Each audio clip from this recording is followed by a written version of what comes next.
High বন্ধুরা, কেমন আছেন সবাই? আমাদের এগ্রিকালচার বুক চ্যানেলে সবাইকে স্বাগত। যে আমি আলোচনা করব যে পাঞ্জাবের যে জ্যোতি আলু বীজ, সে আলু বীজের দাম কত, আর হঠাৎ করে আলু বীজের দামটা এত কমে গেল কী জন্যে। আলু বীজের যে দামটা বেড়েছিল তার একটাই কারণ, তখন পাঞ্জাব থেকে বীজটা যথেষ্ট আসছিল না। আর তাছাড়া চাষিরা এবছর ওয়েদার যেহেতু ভালো ছিল, চাষিরা সবাই একসাথে আলু লাগানোর জন্য তোড়জোড় শুরু করে দিয়েছিল। সে কারণে খদ্দেরটা বেড়ে যাওয়ার জন্য আলু বীজের দামটা হঠাৎ করে অনেকটা বেড়ে গিয়েছিল। কিন্তু আমি আগের ভিডিওতে আপনাকে বলেছিলাম যে পাঞ্জাবে এবছর বীজের যোগান খুব বেশিই রয়েছে। তার জন্যে এখন সব পাঞ্জাব থেকে গাড়ি আসা শুরু করেছে হিউজ পরিমাণে, সে কারণে বীজের দামটা অনেকটাই কম। আর এবছর প্রায় লাগানো প্রায় শেষের দিকেই চলে এসেছে। আর এতটা বীজ কী করে বিক্রি হবে সেই চিন্তাভাবনায় যে যা পাচ্ছে লস করে বীজগুলো বিক্রি করে দিচ্ছে। হয়তো অনেকেরই মনে হবে যে অনেক দামে বীজ কিনেছি, হয়তো আমি ঠকে গেলাম, এখন বীজের দাম কম। কিন্তু এটা সম্পূর্ণ আপনার ভুল ধারণা।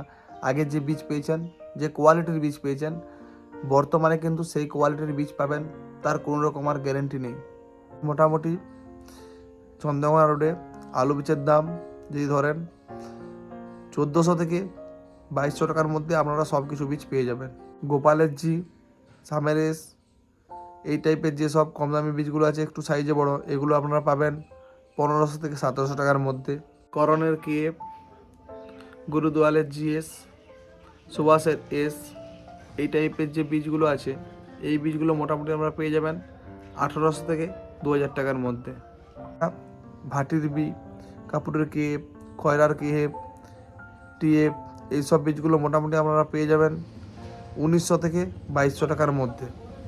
আর যে সাঙ্গারেস মানে হরদেব সাঙ্গা, সেই বীজটার দাম কিন্তু এখন মোটামুটি আগের মতন অনেকটাই বেশির দিকেই আছে। সব বীজের দাম কমলেও এই বীজের দামটা কিন্তু কমেনি এখনও। এই বীজটা কিনতে গেলে আপনাদের প্রায় 2300 থেকে 2700 টাকার মধ্যে পয়সা দিয়ে কিনতে হবে। শেষ সময়ে বীজ কিনলে অবশ্যই বিশ্বস্ত দোকান থেকে বীজ কিনবেন, সেখান থেকে বীজ কিনবেন না, কারণ দাম অনেকটাই কমে গেছে।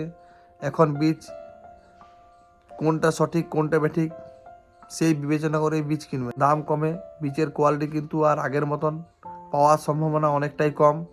আগে যেরকম কোয়ালিটির বীজ পেয়েছেন, আর এখন কোনটা পাঞ্জাবের, কোনটা ইউপি বা কোনটা বাংলা, সেরকম বীজের আর কিন্তু ভেদাভেদ থাকবে না। সব একই রকমের বস্তায় যেখানকার খুশি বীজ থাকতে পারে।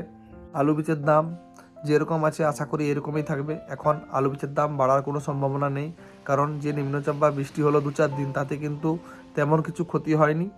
এমনকি আলু বীজও পচেনি, আলু গাছও মরেনি। সেই কারণে আলু বীজের দাম আর অতটা বাড়বে না। মোটামুটি 1200 থেকে 2000 টাকার মধ্যেই আলু বীজের দামটা এবছর শেষ পর্যন্ত থেকে যাবে। ভিডিওটি শেষ পর্যন্ত দেখার জন্য অসংখ্য ধন্যবাদ। আমার চ্যানেল এগ্রিকালচার বুক সাবস্ক্রাইব করতে ভুলবেন না। যদি কারো কোনো রকম সমস্যা হয় কমেন্ট করবেন, আমি কমেন্টে আমার হোয়াটসঅ্যাপ নাম্বার দিয়ে দেবো, সেখান থেকে মেসেজ করবেন,